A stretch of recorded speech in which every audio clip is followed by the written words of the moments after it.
بسم اللہ الرحمن الرحیم رب اشرح لی صدری ویسر لی امری واحلل عقدۃ من لسانی یفقہوا قولی۔ سورۃ آل عمران کی آیت نمبر 161 سے وما کان لنبی ان یغل ومن یغلل یأت بما غل یوم القیامہ ثم توفی کل نفس ما کسبت وہم لا یظلمون۔ ناممکن ہے کہ نبی سے خیانت ہو جائے۔ ہر خیانت کرنے والا خیانت کو لیے ہوئے قیامت کے دن حاضر ہوگا، اور پھر ہر کوئی نفس اپنے اعمال کا پورا بدلہ دیا جائے گا اور وہ ظلم نہ کیے جائیں گے۔ اور کسی نبی کے لیے ضروری نہیں ہے کہ وہ خیانت کرے۔ یہ آیت غزوہ احد کے متعلق ہے کہ تم نبی سے ایسی خیانت کی توقع رکھتے ہو، وہ خیانت نہیں کرتے۔ خیانت تو بہت بڑا گناہ ہے۔ جنگ احد کے دوران جو لوگ مورچہ چھوڑ کر مال غنیمت سمیٹنے کے لیے دھوم پڑے تھے، ان کا خیال تھا کہ ہم اگر نہ پہنچے تو سارا مال غنیمت دوسرے لوگ سمیٹ کر لے جائیں گے۔ اور اس پر کہا جا رہا ہے کہ اگر تم نے یہ کیسے تصور کر لیا کہ اگر اس مال میں سے تم کو تمہارا حصہ نہ دیا جائے گا۔ مال غنیمت تو ہر لڑنے والے کا حق ہے، اور پیغمبر سے کسی قسم کی خیانت ہو یہ ممکن نہیں، کیونکہ ان کی خیانت نبوت کے منافی ہے۔ اگر نبی ہی خائن ہو تو پھر اس کی نبوت پر یقین کیوں کر کیا جا سکتا ہے؟ خیانت بہت بڑا گناہ ہے۔ احادیث میں اس کی سخت ممانعت کی ہے۔ جو خیانت کرے گا وہ قیامت کے دن وہی چیز لے کر حاضر ہوگا۔ پھر ہر شخص کو اس نے جو اچھے یا برے اعمال کیے ہوں گے، اس کو ان کے اعمال کے مطابق ان کا پورا اجر یا ثواب ملے گا، اور وہ ظلم نہ کیے جائیں گے۔ افمن اتبع، کیا پھر رضوان اللہ کمن باء بسخط من اللہ ومأواہ جہنم وبئس المصیر۔ وہ شخص جو اللہ کی خوشنودی چاہتا ہے، اس شخص جیسا ہو سکتا ہے جو اللہ کی ناراضگی لے کر لوٹے، اور جس کا ٹھکانہ جہنم ہے، اور وہ کتنی بری جگہ ہے۔ اور اللہ کی رضا حاصل کرنے کے لیے کیا کرنا ہوگا؟ ایک تو اللہ کی پیروی کرنی ہوگی، اطاعت کرنی ہوگی، اور اس کے لیے نیت کو خالص کرنا ہوگا۔ اور جو اللہ کے غضب کے ساتھ لوٹا، اس کی کیا وجہ تھی؟ یعنی اس کی نیت خراب تھی۔ ایسے لوگوں کا ٹھکانہ بتایا گیا ہے کہ جہنم ہے، جس کی نیت میں خرابی ہو، اور وہ بہت ہی بری جگہ ہے۔ ہم دراجات عند اللہ واللہ بصیر بما یعملون۔ اللہ کے پاس ان کے لیے الگ الگ درجے ہیں، اور ان کے تمام اعمال کو اللہ بخوبی دیکھ رہا ہے۔ یعنی خالص نیت والے اچھے درجات پاتے ہیں، اور نیت صاف ہوگی تو اچھے درجے ملیں گے۔ اللہ دیکھنے والا ہے جو تم عمل کرتے ہو۔ لقد من اللہ علی المؤمنین اذ بعث فیہم رسولا من انفسہم یتلو علیہم آیاتہ ویزکیہم ویعلمہم الکتاب والحکمہ وإن كانوا من قبل لفی ضلال مبین۔ البتہ بے شک مسلمانوں پر اللہ کا بڑا احسان ہے کہ اس نے ان میں سے ایک رسول بھیجا جو انہی میں سے تھا، جو انہی کی آیات ان کو پڑھ کے سناتا اور انہیں پاک کرتا اور انہیں کتاب و حکمت کی تعلیم سکھاتا، اور یہ سب اس سے پہلے یہ لوگ گمراہی میں تھے۔ اب نبی کے بشر اور انسانوں میں ہونے کو اللہ تعالیٰ ایک احسان کے طور پر بیان کر رہے ہیں، اور پھر وقت یہ احسان عظیم ہے۔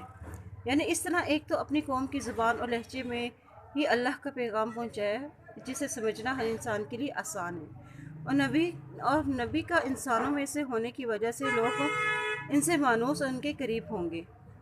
اور انسان کے لیے یعنی بشر کی پیروی تو ممکن ہے، لیکن فرشتوں کی پیروی اس کی بس کی بات نہیں، اور نہ ہی فرشتے انسان کے وجدان و شعور کی گہرائیوں اور باریکیوں کو ادراک رکھتے ہیں۔ اس لیے اگر پیغمبر فرشتوں میں سے ہوتے تو وہ ان ساری خوبیوں سے محروم ہوتے جو تبلیغ و دعوت کے لیے ضروری ہے۔ اس لیے جتنے بھی انبیاء آئے سب کے سب بشر ہی تھے۔ اور نبوت کے 3 مقاصد بتائے جا رہے ہیں اس آیت میں، کہ وہ تلاوت قرآن، تزکیہ، تعلیم اور حکمت۔ یہاں نبی کی آمد کو بہت بڑا احسان قرار دیا گیا ہے۔ اور اہل عرب عورتوں پر ظلم کرتے تھے اور بیٹیوں کو زندہ دفن کر دیتے تھے، چونکہ آیت تلاوت دلوں کو نرم کرتی ہے۔ اور پہلا احسان کیا تھا؟ کہ انہیں کلام سکھایا، آیات کا دوسرا معنی اور کائنات کی نشانیاں نیچر کے قریب کرنا اور ان کا تزکیہ کرنا تھا، ایسا ماحول فراہم کرنا کہ جیسے ایک پودے کو بڑھنے میں کوئی رکاوٹ نہ ہو۔ اب کتاب کی تعلیم دینا کیوں ضروری ہے؟ کیونکہ تربیت کے بغیر علم ایسا ہے جیسے اس کے ہاتھ میں ہتھیار پکڑا دیا جائے، اور تزکیے کے بغیر تعلیم خطرناک ہوتی ہے، اور حکمت بھی ہونی چاہیے اس کے ساتھ۔ بے شک اس سے پہلے وہ لوگ گمراہی میں مبتلا تھے۔ اولم اصابتکم مصیبت قد اصبتم مثلیہا قلتم ان ھذا قل هو من عند انفسہم ان اللہ علی کل شیء قدیر۔ جب تمہیں ایک ایسی تکلیف پہنچی تو کہنے لگے کہ یہ کہاں سے آئی ہے، آپ کہہ دیجئے کہ یہ تو خود تمہاری طرف سے ہے، بے شک اللہ تعالیٰ ہر چیز پر قادر ہے۔ اب جنگ احد کا نقشہ بیان کیا جا رہا ہے کہ جب شکست ہوئی، جب تمہیں مصیبت پہنچی، اور جنگ احد میں تو تم نے بھی تو جنگ بدر میں انہیں دگنی مصیبت پہنچائی تھی، یعنی احد میں تمہارے کتنے تھے؟ 70 آدمی شہید ہوئے، تو بدر میں بھی تمہارے 70 کافر قتل کیے گئے تھے اور 70 قیدی بنا لیے گئے تھے۔ جب تمہیں مصیبت پہنچتی تو تم شک و شبہات کا شکار ہوگے۔ حضرت صلی اللہ علیہ وسلم کے ہوتے ہوئے وہ یہ سوچ بھی نہیں سکتے تھے کہ کبھی ان کو شکست بھی ہوگی۔ یہ سب تمہاری ہی غلطی کی وجہ سے ہوا۔ اور ان کی غلطی کیا تھی کہ رسول صلی اللہ علیہ وسلم کی تاکیدی حکم کے باوجود پہاڑی مورچہ چھوڑ کر تم نے جو غلطی کی تھی، اس غلطی کی وجہ سے جو ایک دستے کو اس دورے پر دوبارہ حملہ کرنے کا موقع مل گیا دشمن کو۔ اور جب انسان خوش فہمی کا شکار ہوتا ہے تو اس کا طرز عمل کیسا ہوتا ہے کہ وہ خوش فہمیاں انسان کو دراصل سست کر دیتی ہیں، اور اللہ ہر چیز پہ قادر ہے۔ اگر تم غلطی پر غلطی کرتے جاتے تو آئندہ یہ غلطی اور بڑھ جاتی۔ وَمَا أَصَابَكُمْ يَوْمَ الْتَقَى الْجَمْعَانِ فَبِإِذْنِ اللَّهِ وَلِيَعْلَمَ الْمُؤْمِنِينَ۔ اور تمہیں جو کچھ اس دن پہنچا جس دن ملی تھی دو جماعتیں، وہ سب اللہ کے حکم سے تھا تاکہ اللہ مومنوں کو جان لے۔ یعنی یہ اور جو پہنچا اس دن یعنی جنگ احد میں جب دو جماعتیں ملی تھیں اللہ کے اذن سے، تاکہ آئندہ وہ رسول صلی اللہ علیہ وسلم کی نافرمانی نہ کر سکے، تاکہ اللہ مومن کو چھانٹ لے اور منافقین کو اس سے الگ کر دے۔ وَلِيَعْلَمَ الَّذِينَ نَفَقُوا وَقِيلَ لَهُمْ تَعَالَوْا قَاتِلُوا فِي سَبِيلِ اللَّهِ أَوِ ادْفَعُوا قَالُوا لَوْ نَعْلَمُ قِتَالًا لَاتَّبَعْنَاكُمْ هُمْ لِلْكُفْرِ يَوْمَئِذٍ أَقْرَبُ مِنْهُمْ لِلْإِيمَانِ۔ اور تاکہ جان لیں ان لوگوں کو جو منافق ہیں، جنہوں نے کہا تھا کہ آؤ اللہ کی جہاد کی طرف یا کافروں کو ہٹا دو، تو کہنے لگے اگر ہم لڑائی جانتے ہوتے تو ضرور تمہارے ساتھ دیتے، اس دن بنسبت ایمان کے وہ کفر کے زیادہ قریب ہوں گے۔ اب جنگ احد میں شکست کی صورت میں آزمائش نازل کرنے کا مقصد کیا تھا؟ تاکہ اللہ تعالیٰ جان لے مومن اور منافق کو۔ اور لڑائی جاننے کا کیا مطلب ہے؟ کہ اگر آپ واقعی لڑائی لڑنے چل رہے ہیں تو ہم بھی ساتھ دیتے ہیں، مگر یہ تو خودکشی ہے، ہم کیوں آپ کا ساتھ دیں؟ منافقین نے کیا کہا تھا کہ اگر ہم جنگ کرنا چاہتے تو ہم آپ کے ساتھ چلتے، ہمیں تو جنگ کرنا آتی ہی نہیں۔ منافقین نے جنگ پر نہ جانے کا بہانہ کس لیے بنایا تھا کہ یہ جنگ نہیں ہو سکتی، یہ تو خودکشی ہے۔ وہ ایسا کیوں کہتے تھے؟ دراصل وہ ایمان کی نسبت کفر کے زیادہ قریب تھے، اپنے نفاق اور ان باتوں کی وجہ سے جو انہوں نے کی تھی۔ یقولون بافواہہم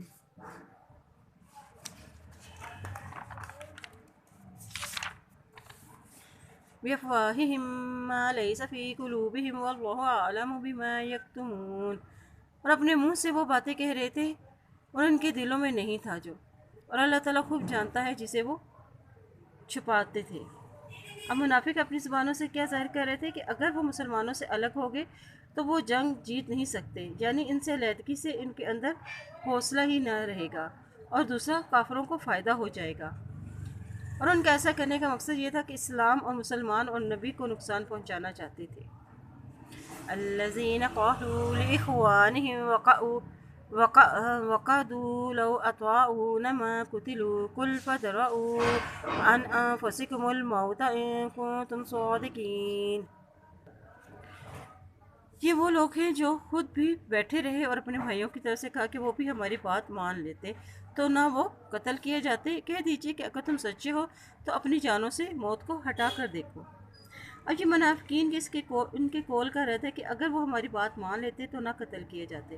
اللہ تعالیٰ نے فرمایا کہ اگر تم سچے ہو تو اپنے موت کو ٹال کر دکھاؤ، مطلب کہ موت کو جہاں آنا ہے اس نے وہاں آ کر رہے گی، اس لیے جہاد اور اللہ کے راستے میں لڑنے سے گریز نہیں کرنا چاہیے۔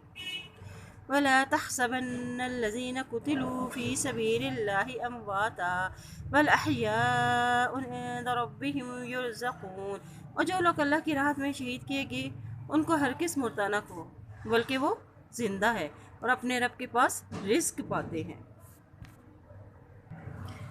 اب جو لوگ جنگ احد میں لڑے اور فوت ہو گئے، منافق نے ان کی موت کو ضائع ہونے والی موت قرار دیا کہ ایک شخص کے بہکاوے میں آ کے اپنی جانیں ضائع کر رہے ہیں۔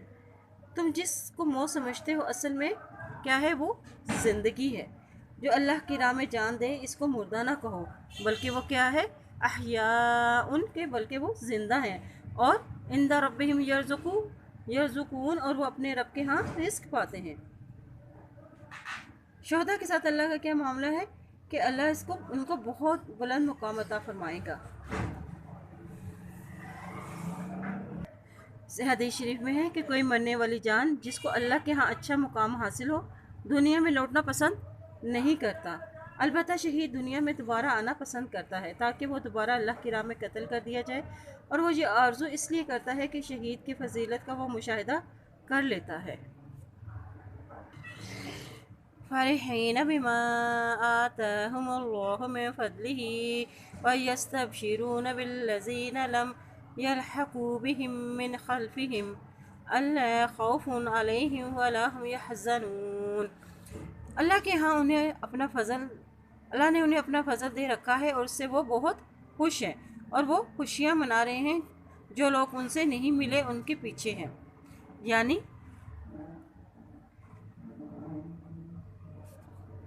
یعنی وہ اہل ایمان جو ان کے پیچھے دنیا میں زندہ ہیں یا وہ جہاد میں مصروف ہیں، ان کی یہ خواہش ہے کہ وہ شہادت کا مرتبہ حاصل کریں، اور انہیں نہ خوف ہوگا اور نہ وہ غمگین ہوں گے۔ کون خوشیاں منا رہے ہیں؟ شہداء۔ اور شہداء کس بات پہ خوش ہو رہے ہیں؟ کہ جو عطا کیا ان کو اللہ نے اپنے فضل سے، یعنی ان لوگوں کے بارے میں نہیں وہ ملے ان کے پیچھے سے، یعنی وہ ابھی دنیا میں ہی ہے اور شہید ہو کر ان سے ابھی تک نہیں ملے، ان پر کیا ہوگا؟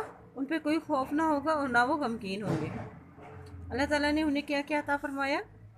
یعنی انہیں بہترین موت، بہترین زندگی، بہترین ٹھکانہ، بہترین رزق اور بہترین اجر، اور وہ خبری پاتے ہیں ان لوگوں کے بارے میں جو اللہ کی راہ میں جہاد کر رہے ہیں کہ ابھی وہ دنیا میں ہیں، اور ہمارے ان بھائیوں کو بھی ایسا ہی اجر ملے گا۔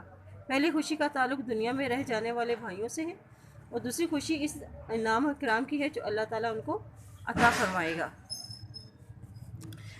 یستبشرون بنعمت من اللہ وفضل وان اللہ لا یضیع اجر المؤمنین، اور وہ خوش ہوتے ہیں اللہ کی نعمت اور اس کے فضل سے، اور بے شک اللہ تعالیٰ نہیں اجر ضائع کرتا مومنین کا۔ اللہ کا اجر کن لوگوں کے لیے ہے؟ جو اللہ کی راہ میں جہاد کرتے ہیں اور شہید ہوتے ہیں۔ الذین استجابوا للہ والرسول من بعد ما اصابهم القرح للذین احسنوا منهم واتقوا اجر عظیم۔ جن لوگوں نے اللہ اور اس کے رسول کے حکم کو قبول کیا اور اس کے بعد کہ انہیں پورے زخم لگ چکے تھے، اور ان میں سے جنہوں نے نیکی کی اور پرہیزگاری اختیار کی، ان کے لیے بہت بڑا اجر ہے۔ اب جب مشرکین جنگ احد سے واپس ہوئے تو راستے میں انہیں خیال آیا کہ ہم نے تو ایک سنہری موقع ضائع کر دیا۔ مسلمان شکست کی وجہ سے بے حوصلہ اور خوفزدہ تھے، ہمیں اس سے فائدہ اٹھا کر مدینے پر بھی حملہ کر دینا چاہیے تھا تاکہ اسلام کا یہ پوری اپنی سرزمین ہی نیست و نابود کر دیتے۔ اور ادھر مدینہ پہنچ کے نبی صلی اللہ علیہ وسلم کو بھی یہ اندیشہ ہوا کہ شاید وہ پلٹ کر آئیں، لہٰذا آپ نے صحابہ کرام کو لڑنے پر آمادہ کیا، اور مسلمانوں کا یہ قافلہ 8 میل کے فاصلے پر واقع وہاں پہنچے تو مشرکین کو خوف محسوس ہوا، چنانچہ انہوں نے ارادہ بدل لیا اور وہ مدینہ پر حملہ آور ہونے کے بجائے واپس مکہ چلے گئے۔ اس کے بعد نبی صلی اللہ علیہ وسلم اور آپ کے رفقا بھی مدینے واپس آ گئے۔ اس آیت میں مسلمانوں کے اسی جذبہ اطاعت اللہ اور رسول کی تعریف کی گئی ہے، اور سب سے بڑا اجر کن لوگوں کے لیے بتایا گیا ہے جنہوں نے احسان کیا اور تقوی اختیار کیا۔ احسان کیا تھا کہ آپ کا عمل اتنا اچھا ہو جائے کہ گویا تم اللہ کو دیکھ رہے ہو۔ اگر یہ کیفیت نہ ہو تو یہ سوچو کہ اللہ تم کو دیکھ رہا ہے۔ جن کا عمل خوبصورت ہونا ہے اسی عمل کو نام احسان ہے۔ الذين قال لهم الناس إن الناس قد جمعوا لكم فاخشوهم فزادهم إيمانا وقالوا حسبنا الله ونعم الوكيل۔ اور وہ لوگ کہ جب ان سے ان لوگوں نے کہا کہ کافروں نے تمہارے مقابلے پر لشکر جمع کر لیے ہیں، تم ان سے خوف کھاؤ، تو اس بات نے ان کے ایمان کو اور بڑھا دیا، اور وہ کہنے لگے ہمارے لیے تو اللہ ہی کافی ہے اور وہ اچھا کارساز ہے۔ فانقلبوا بنعمة من الله وفضل لم يمسسهم سوء واتبعوا رضوان الله والله ذو فضل عظيم إنما ذلكم الشيطان يخوف أولياءه فلا تخافوهم وخافون إن كنتم مؤمنين۔ اور نتیجہ یہ ہوا کہ اللہ کی نعمت اور فضل کے ساتھ یہ لوٹے اور انہیں کوئی برائی نہ پہنچی، اور انہوں نے لوگوں اللہ کی رضامندی کی پیروی کی، اور اللہ بہت بڑے فضل والا ہے، اور یہ خیر کی خبر دینے والا صرف شیطان ہی ہے جو اپنے دوستوں سے ڈراتا ہے۔ بس تم ان کافروں سے نہ ڈرو اور میرا خوف رکھو اگر تم مومن ہو۔ اب بے شک شیطان تمہیں ڈراتا ہے اپنے چیلوں کے ذریعے کہ تمہارا دشمن کیا ہے، بہت طاقتور ہے، اور شیطان کا ایسے کرنے کا کیا مقصد ہے کہ وہ مسلمانوں کے خلاف کافروں کے دلوں میں نفرت ڈالتا ہے اور ان کو کمزور کرتا ہے۔ اور شیطان کے دوست کون تھے؟ ابو سفیان، قریش اور نعیم بن مسعود۔ جب شیطان وہم میں مبتلا کرے تو ہمیں کیا کرنا چاہیے کہ ہمیں اللہ پر بھروسہ کرنا چاہیے، اور اللہ کی طرف رجوع کر لینے سے انسان جو ہے حرام اور غلط کاموں سے بھی بچ جاتا ہے۔ اور ایمان کا تقاضا ہے کہ صرف کس سے ڈرا جائے؟ صرف اللہ کی ذات سے ڈرا جائے۔ وَلَا يَحْزُنكَ الَّذِينَ يُسَارِعُونَ فِي الْكُفْرِ إِنَّهُمْ لَن يَضُرُّوا اللَّهَ شَيْئًا وَيُرِيدُ اللَّهُ أَلَّا يَجْعَلَ لَهُمْ حَظًّا فِي الْآخِرَةِ وَلَهُمْ عَذَابٌ عَظِيمٌ۔ کفر میں آگے بڑھنے والے لوگ تجھے غمناک نہ کریں، یقین مانو کہ یہ اللہ کا کچھ بھی نہیں بگاڑ سکیں گے، اور اللہ چاہتا ہے کہ ان کے لیے آخرت میں کوئی حصہ نہ ہو اور ان کے لیے بہت بڑا عذاب ہے۔ اب نبی کے اندر اس بات کی شدید خواہش تھی کہ سب مسلمان ہو جائیں، اس لیے ان کے انکار و تکذیب سے آپ کو سخت تکلیف پہنچتی تھی۔ اللہ نے آپ کو تسلی دی کہ آپ غمگین نہ ہوں، یہ اللہ کا کچھ نہیں بگاڑ سکتے، یہ اپنی ہی آخرت کو برباد کر رہے ہیں۔ کفر کے باوجود اللہ نے کافروں کو مال و دولت کی فراوانی اور ڈھیل کیوں دے رکھی ہے؟ تاکہ ان کی آخرت کو مکمل طور پر خالی رکھا جائے۔ ان کے کاموں کا صلہ انہیں دنیا میں دے دیا جاتا ہے، ان کی کوششوں کا رزلٹ انہیں دنیا میں ہی دے دیا جاتا ہے، اور ان کا آخرت میں بھی کوئی حصہ نہیں ہے، اور ان کے لیے بہت بڑا عذاب ہے۔ یعنی جو کفر کے لیے بھاگ دوڑ کرنے والے ہیں، کفر میں آگے ہیں اور مسلمانوں کے خلاف سازشیں کرتے ہیں۔ ان الذين اشتروا الكفر بالایمان لن يضروا الله شيئا ولهم عذاب علیم۔ بے شک کفر کو ایمان کے بدلے خریدنے والے ہرگز اللہ کو نقصان نہیں پہنچا سکتے، اور ان کے لیے عذاب علیم ہے، یعنی دردناک عذاب ہے، جو نیکی کو چھوڑ کر برائی میں آگے بڑھتے ہیں۔ وَلَا يَحْسَبَنَّ الَّذِينَ كَفَرُوا إِنَّمَا نُمْلِي لَهُمْ خَيْرٌ لِأَنفُسِهِمْ إِنَّمَا نُمْلِي لَهُمْ لِيَزْدَادُوا إِثْمًا وَلَهُمْ عَذَابٌ مُّهِينٌ۔ اور کافر لوگ ہماری دی ہوئی مہلت کو اپنے حق میں بہتر نہ سمجھیں، یہ مہلت ان کے لیے ہے کہ وہ گناہوں میں آگے بڑھ جائیں، اور ان کے لیے ذلیل کرنے والا عذاب ہے۔ یہ اللہ کی حکمت ہے کہ وہ کافروں کو مہلت عطا فرماتا ہے اور انہیں وقتی طور پہ دنیا کی خوشحالی انہیں عطا کرتا ہے، انہیں فتوحات عطا کرتا ہے، انہیں مال و دولت سے نوازتا ہے، اور یہ لوگ سمجھتے ہیں کہ ان پر اللہ کا بڑا فضل ہے، بلکہ یہ تو ان کے لیے مہلت الہی ہے جس سے ان کے کفر و فسوق میں اضافہ ہی ہوتا ہے۔ بالآخر وہ جہنم کے دائمی عذاب کے مستحق قرار پائیں گے۔ اللہ ان کو ڈھیل کیوں دیتا ہے؟ تاکہ وہ اپنے گناہوں میں آگے بڑھ جائیں۔ ان کو ترقی اس لیے دی جاتی ہے تاکہ ان کے گناہ جمع ہوتے جائیں، اور یہ سزا ان کے لیے رسوا کرنے والا عذاب ہے۔ یہ عذاب ان کے گناہوں میں آگے بڑھ جانے کی وجہ سے ہے، ان پر نازل ہے۔ ما كان الله ليذر المؤمنين على ما أنتم عليه حتى يميز الخبيث من الطيب وما كان الله ليطلعكم على الغيب ولكن الله يجتبي من رسله من يشاء فآمنوا بالله ورسله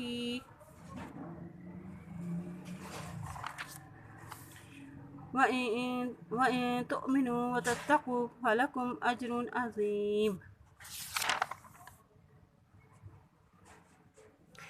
اور جس حال پر تم ہو اس پر ایمان والوں کو نہ چھوڑ دے گا اللہ، جب تک کہ وہ پاک اور ناپاک کو اس سے الگ نہ کر دے، اور نہ اللہ ایسا ہے کہ وہ تمہیں غیب سے آگاہ کر دے، بلکہ اللہ اپنے رسولوں سے جس کا چاہے انتخاب کرتا ہے، اس لیے تم اللہ اور اس کے رسولوں پر ایمان رکھو۔ اور اگر تم ایمان لاؤ اور تقوی اختیار کرو تو تمہارا لیے بہت بڑا اجر ہے۔ اب اللہ ایسا نہیں ہے کہ مومن کو چھوڑ دے، تمہارے اندر کچھ منافق اور کچھ کمزور ایمان والے ہیں۔ اللہ منافق ایمان والوں کو کیوں چھانٹ کے کہ ایسا کرو جس نے دین کی حکمرانی کرنی ہے وہ کمزور نہ ہو، اس لیے اللہ نے انہیں اچھے اور برے کو الگ کر دیا، ناپاک کو پاک سے الگ کر دیا۔ یہاں خبیث سے مراد منافق اور کمزور ایمان والے، اور طیب سے مراد خالص ایمان والے۔ اللہ نے رسولوں کو کیوں چنا؟ کیونکہ وہ غیب کا علم دینے کے لیے وہ بذریعہ وحی ان تک پہنچایا جاتا ہے۔ بس ایمان لاؤ اللہ اور اس کے رسول پر، وہ جو بتاتے ہیں ان کو مان لو۔ وَلَا يَحْسَبَنَّ الَّذِينَ يَبْخَلُونَ بِمَا آتَاهُمُ اللَّهُ مِن فَضْلِهِ هُوَ خَيْرٌ لَّهُم بَلْ هُوَ شَرٌّ لَّهُمْ سَيُطَّوَّقُونَ مَا بَخِلُوا بِهِ يَوْمَ الْقِيَامَةِ وَلِلَّهِ مِيرَاثُ السَّمَاوَاتِ وَالْأَرْضِ وَاللَّهُ بِمَا تَعْمَلُونَ خَبِيرٌ۔ جنہیں اللہ نے اپنے فضل سے کچھ دے رکھا ہے اور وہ اس میں اپنی کنجوسی کو بہتر نہ سمجھیں، بلکہ وہ ان کے لیے نہایت ہی بدتر ہے۔ ان قریب یہ قیامت کے دن اپنی کنجوسی کی چیز کے طوق ڈالے جائیں گے، اور اللہ زمین و آسمان کی میراث اللہ ہی کے لیے ہے، اور جو تم عمل کرتے ہو اللہ اس سے باخبر ہے۔ اب اس آیت میں جو ہے وہ بخیل لوگوں کا ذکر کیا گیا ہے جو اللہ کے دیے ہوئے مال کو اللہ کی راہ میں خرچ نہیں کرتے۔ اب بخیل کون ہے؟ کہ وہ اپنی چیزوں کو ایسی جگہ سے روک لیتا ہے جہاں اسے خرچ کرنے کا حق ہو۔ اب حدیث شریف میں ہے کہ قیامت والے دن اس کے مال کو ایک زہریلا اور نہایت ہی خطرناک سانپ بنا کر توق کے طور پر ان کے گلے میں ڈال دیا جائے گا۔ وہ سانپ اس کی پانچیں پکڑ لے گا اور کہے گا کہ میں تیرا مال ہوں، میں تیرا خزانہ ہوں۔ اب بخیل کے لیے پیغام کیا ہے؟ کہ وہ اپنا مال بچا کر نہ رکھے۔ اللہ کی میراث تو کیا ہے؟ آسمانوں اور زمین میں ہے، جو تم عمل کرتے ہو اللہ سے باخبر ہے۔ لَقَدْ سَمِعَ اللَّهُ قَوْلَ الَّذِينَ قَالُوا إِنَّ اللَّهَ فَقِيرٌ وَنَحْنُ أَغْنِيَاءُ سَنَكْتُبُ مَا قَالُوا وَقَتْلَهُمُ الْأَنْبِيَاءَ بِغَيْرِ الْحَقِّ وَنَقُولُ ذُوقُوا عَذَابَ الْحَرِيقِ۔ البتہ تحقیق اللہ نے ان لوگوں کا قول بھی سنا جنہوں نے کہا کہ اللہ تو فقیر ہے اور ہم غنی ہیں، ان قریب ان کے اس قول کو ہم لکھ لیں گے اور ان کا انبیاء اکرام کا ناحق قتل کرنا بھی، اور ہم کہیں گے کہ چلنے والا عذاب کو چکھو۔ اب یہود نے یہ بات کس موقع پر کہی؟ کہ جب اللہ نے اہل ایمان والوں کو اور اللہ کی راہ میں خرچ کرنے کی ترغیب دی اور فرمایا کہ کون ہے اللہ کو قرض حسنہ دے۔ یہ سورۃ بقرہ کی آیت نمبر 245 کی آیت کا ترجمہ ہے۔ تو یہود نے کہا کہ تیرا رب تو فقیر ہو گیا، وہ اپنے بندوں سے قرض مانگ رہا ہے، اور جس پر یہ آیت نازل ہوئی۔ اور ان کے لیے جلنے والا عذاب کیوں رکھا گیا ہے؟ ان کے اس قول کی وجہ سے اور نبیوں کا ناحق قتل کرنے کی وجہ سے ان کے لیے یہ عذاب رکھا گیا۔ ذَلِكَ بِمَا قَدَّمَتْ أَيْدِيكُمْ وَأَنَّ اللَّهَ لَيْسَ بِظَلَّامٍ لِّلْعَبِيدِ۔ یہ تمہارے پیش کردہ اعمال کا بدلہ ہے، بے شک اللہ تعالیٰ اپنے بندوں پر ظلم کرنے والا نہیں ہے۔ یعنی یہ سارے تم نے اپنے اعمال اور غلطیاں جو تم نے آگے بھیجی ہیں، یعنی اللہ کی شان میں جو گستاخیاں اور نبیوں کو ناحق قتل کرنا، یہ سارے جرائم اللہ تعالیٰ کی بارگاہ میں لکھے جا چکے ہیں، جس کے نتیجے میں وہ تمہیں جہنم کی آگ میں ڈالے گا۔ اللہ اپنے بندوں پر ظلم کرنے والا نہیں ہے۔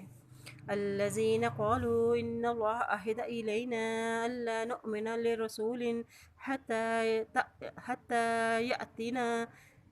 يأتينا بقربان تأكله النار قل قد جاءكم رسل من قبلي بالبينات وبالذي قلتم فلم قتلتموهم إن كنتم صادقين۔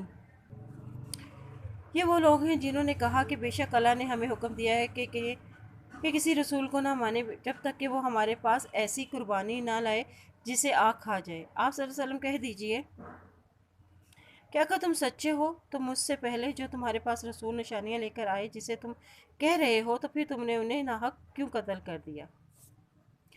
اب اس میں یہود کی ایک اور بات کی تصدیق بھی جاری ہے کہ وہ کہتے تھے کہ اللہ نے ہم سے وعدہ کر لیا ہے کہ تم صرف اس رسول کو مانا جس کی دعا پر آسمان سے آگ آئے اور قربانی اور صدقات کو جلا دے۔ چونکہ نبی کو یہ معجزات نہیں دیے گئے تھے، اس لیے انہیں بہانہ مل گیا تھا۔ اس لیے اللہ تعالیٰ نے فرمایا اگر تم اپنے دعوے میں سچے ہو تو تم ایسے پیغمبروں کو کیوں تم نے جھٹلایا اور انہیں کیوں قتل کیا جن کے پاس ایسے معجزات تھے؟ فَإِن كَذَّبُوكَ فَقَدْ كُذِّبَ رُسُلٌ مِّن قَبْلِكَ جَاءُوا بِالْبَيِّنَاتِ وَالزُّبُرِ وَالْكِتَابِ الْمُنِيرِ۔ اور پھر اگر یہ لوگ آپ کو جھٹلائیں تو آپ ان سے پہلے بھی بہت سے لوگوں رسول